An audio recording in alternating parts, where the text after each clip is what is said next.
sometimes controversial, always politically incorrect, and pro-life without exception, without compromise, and without apology.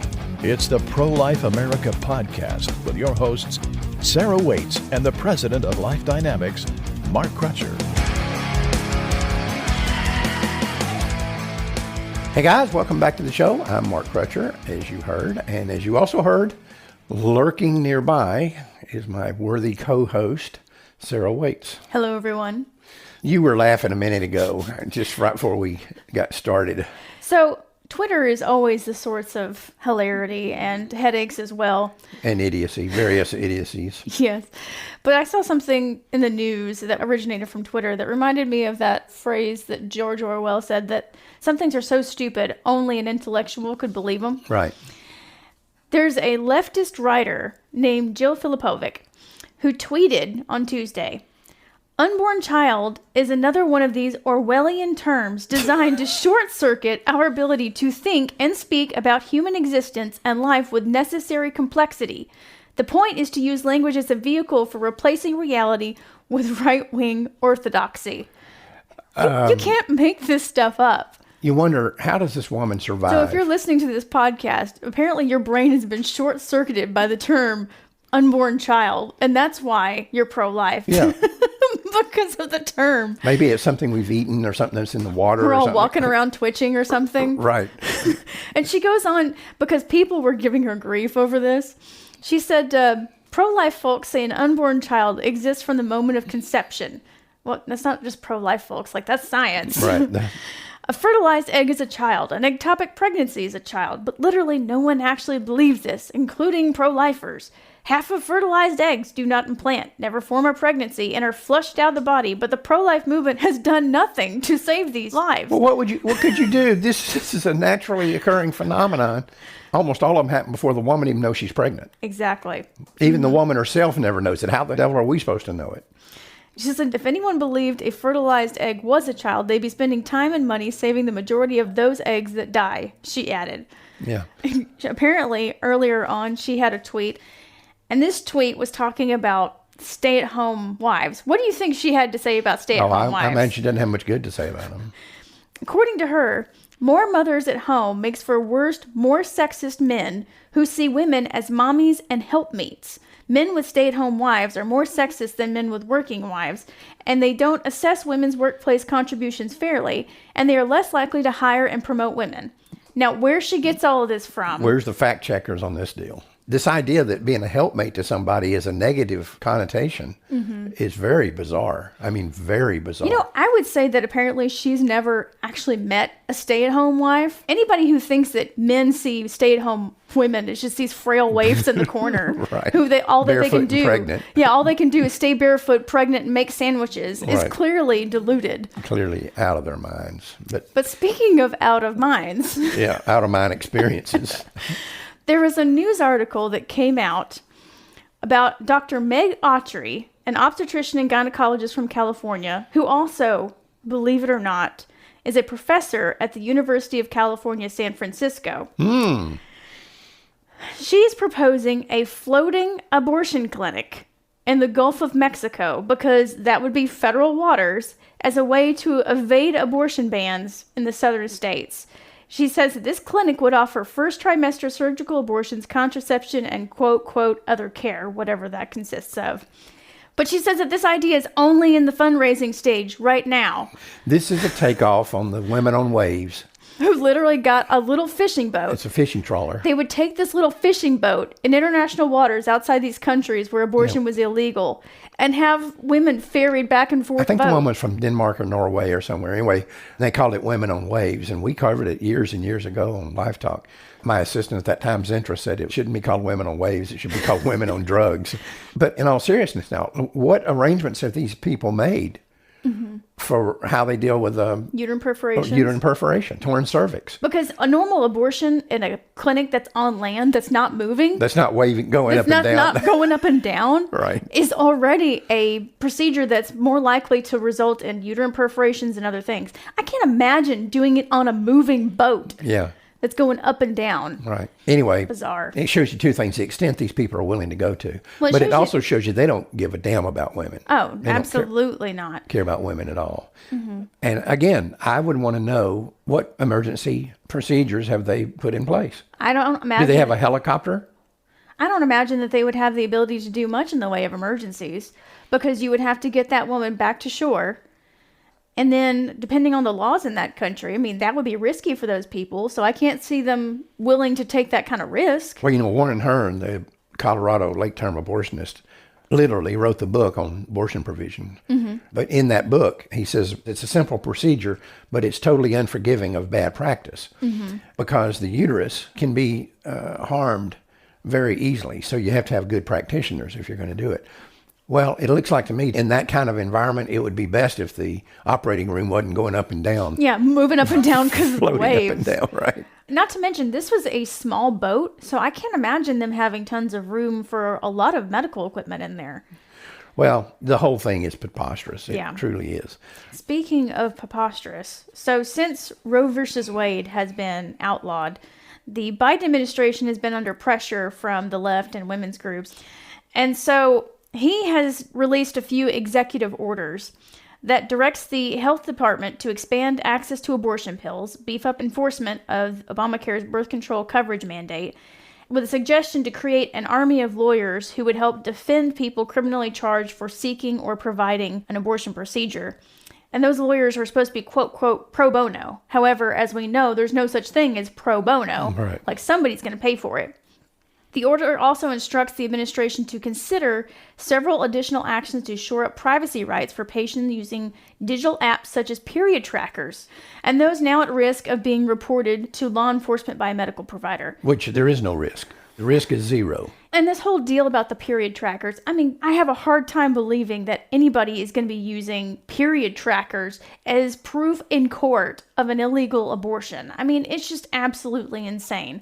It's just about as bad as saying, looking through your Amazon shopping history and seeing if you bought anything baby related, and if you did, but no baby, You must have murdered your baby. You must have had an abortion. The whole thing is absolutely preposterous. And Joe Biden right now, he's also considering an emergency public health order, which would allow them to use federal tax dollars for abortions and potentially federal land. Some abortion activists are arguing that it could allow the administration to basically let abortionists set up shop on military bases. Indian reservations. Yeah, those two. However, sources in the White House have looked at this and they don't think this is a very viable option. Jen Klein, director of the White House Gender Policy Council, she says, when we look at the public health emergency, we learned a couple of things. One, it doesn't free very many resources. It's what's in the Public Health Emergency Fund, and there's very little money, tens of thousands of dollars in it. So that didn't seem like a great option. And also, it doesn't release a significant amount of legal authority. And so that's why we haven't taken that action yet. Well, even Pocahontas, Elizabeth Warren has floated the idea of doing abortions on reservations and on military bases and government lands and all this other nonsense. And even she's getting shot down on that. Yeah. It's not really a good option.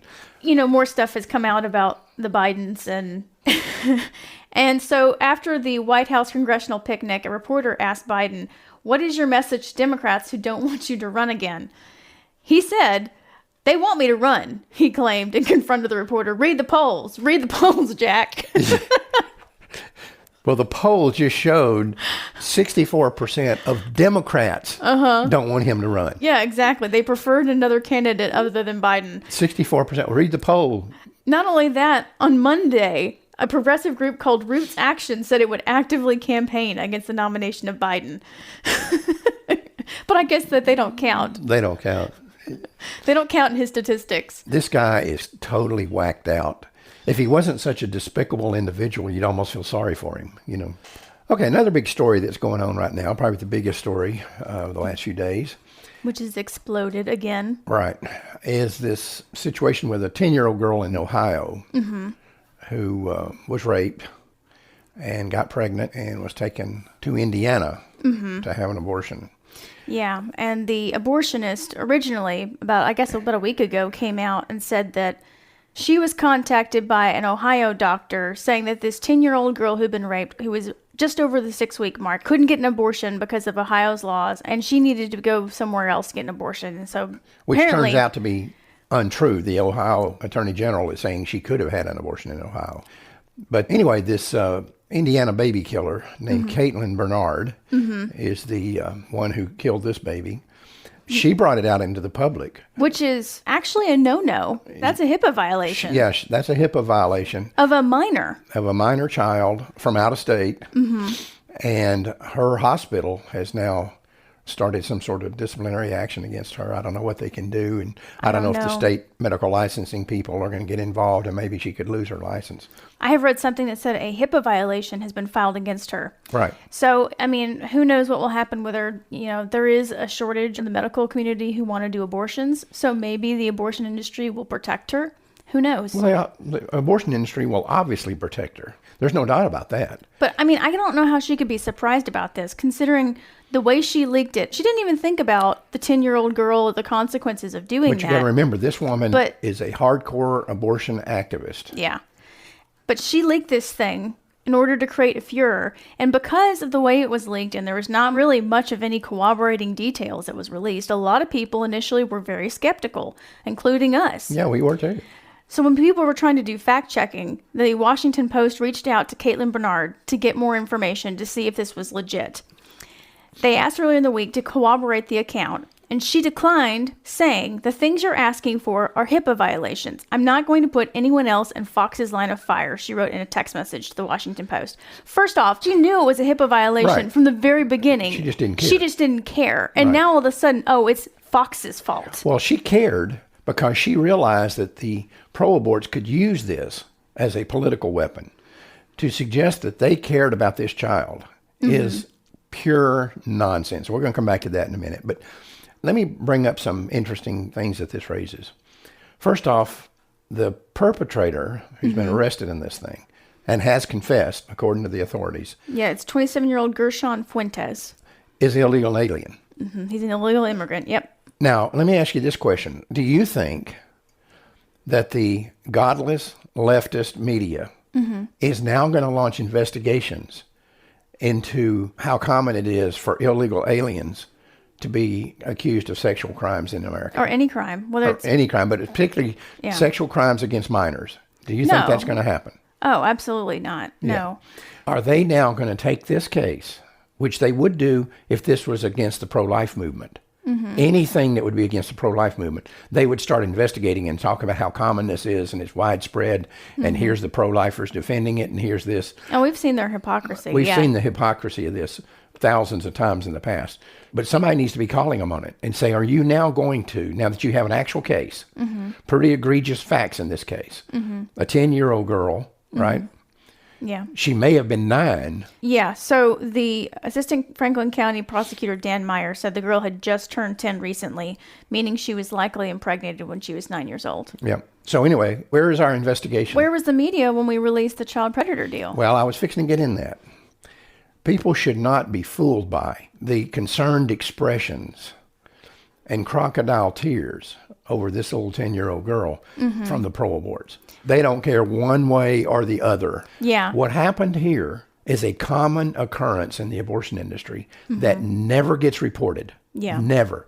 This one would not have been reported if Roe was still in place. Oh, yeah. You're not going to tell me this baby killer in Indiana, Caitlin Bernard, would have reported this because we know for a fact they don't. Our child predator campaign absolutely, positively proved beyond any shadow of a doubt that the American abortion industry is running a pedophile protection racket. Yeah. Was it over 90% that they failed to report? 91% in our undercover investigation, and you can go to childpredator.com and read it. You can listen to recordings of the tapes we made when we called over 800 of these facilities around the country with a young woman who was posing as a 13-year-old girl impregnated by an adult man, seeking an abortion to conceal that from her parents. And authorities. And the authorities. This was a classic example of a mandatory reporting situation. 91% of the abortion clinics agreed not to report it, and a very high percentage of them actually gave this girl, what they thought was a 13-year-old rape victim, They gave her information for how she could keep this silent from other people reporting. Yeah, they coached her on how to avoid state laws and other people who would be mandatory reporters as well. So a state law that was passed specifically designed to protect those girls. To protect girls like this, in this situation. And their favorite tool was the judicial bypass. Right, that was one of them. Which is where these pro-choice organizations will help this girl get a sign-off from a judge, basically saying that she doesn't need her parents' knowledge or consent to get this abortion. She can go and get it without them knowing it. That will be a hand-picked judge. They will get it directed to that court because they know it's just a rubber stamp. So don't be fooled by thinking that these people have any humanity about this. When I say these people, I mean the abortion lobby. Don't think they have any humanity about this, or that they give two hoops in hell about this little girl. We released a follow-up report that you can read on childpredators.com with actual cases of girls who were taken for abortions at these abortion clinics. No report was made, and they were continued to be raped. Some of them for years. Some of them for years. Let me just give you one example on this. A guy named George Joseph England. He worked for a company that had offices overseas, and he worked, I can't remember now if it was Thailand or Taiwan, but it's in the report. When he got there, this is even hard to say, but it's a reality. He purchased a 5-year-old girl. So disgusting. Purchased from her mother a 5-year-old child, which he immediately began having a sexual relationship with. Yeah. When he got transferred back to the United States several years later, he brought her with her. Yeah, he brought her with him to California, where he was working at that time. Continued to have a sexual relationship with her. When she got a little older and started having friends over, he sexually abused 2 of those little girls that were her friends. Well, her parents found out about it. Charges were filed. He was convicted, but this is California. They let him out. They let him out on bond, awaiting his sentencing. Surprise, surprise, Mr. England disappeared. I'm shocked. Yeah, it's stunning, isn't it? I'm just absolutely stunned. With the girl. He took her. They wound up in Florida. This eventually came to light when this little child had grown up, and she was either 18 or 19 years old. I thought she was about 18. Yeah, I think she was 18. And she revealed this to one of her friends, that this situation was going on. Well, but as karma would have it. Right. This little girl's father was an FBI agent. Score. Yeah, right. So he didn't just ignore it like the abortion industry does. And George Joseph England, I think he got 64 years in the state penitentiary. And when he gets out there, California is waiting for him. So he's never getting out of prison again. Yeah. But what's interesting is that during the trial, it was revealed that between the time that they went to Florida, which I think she was 12, and 18 when this thing was discovered, she had at least 8 and possibly 9 abortions. 2 or 3 of them at the same abortion clinic. Well, yeah. I mean, he knew that they were going to stay quiet and not say anything. No report was ever made. So this little girl was raped for years. Because the abortion lobby did nothing when they knew about the situation. They didn't do nothing. They held out their hands and they took the money. Right. What you have to understand, and you just hit the salient point here. You say, well, why would these people protect these pedophiles? Because it's lucrative. Because the pedophile is the one with the money. When a 10, 12, 13-year-old girl is brought into an abortion clinic for an abortion, if she's being sexually abused by a relative or a stranger, it doesn't matter who it is, she doesn't have any money, he does. So who are they going to protect? Yeah. So don't now get all looking at these pro-aborts who are having all these concerned expressions on their face and shedding all these crocodile tears and conclude from that there's at least a little humanity in these people. There's not. You know, I'm very skeptical that the doctor who called Bernard or Bernard ever made a report on this, despite the fact that they're both mandatory reporters. Right. And their job is not to investigate to see whether or not it's been reported. Their job is just to tell authorities a pregnant 10-year-old came into our office. 10-year-olds cannot consent to sex. Therefore, it's a clear case of mandatory reporting. Right. It's up to the agencies to do the investigation. Yep. But the news article said that it was the mother that brought this to the authorities' attention. Again, let's go back to the salient point here. If Roe had not been overturned, this baby killer in Indiana, Caitlin Bernard, would never have reported this. Never. Yeah. She would never have gone out in public and talked about it because it would reflect badly back on the abortion lobby. But this time they thought we can make political points off of the back of this little 10-year-old girl. Yeah. And that's the reason it got out into the public. And that's the only reason it got out into the public. Anyway, that's all the time we have. Yep. Until next Thursday, remember, Life Dynamics is not here to put up a good fight. We're here to win. Because winning is how the killing stops. We'll see you next week. Bye, guys.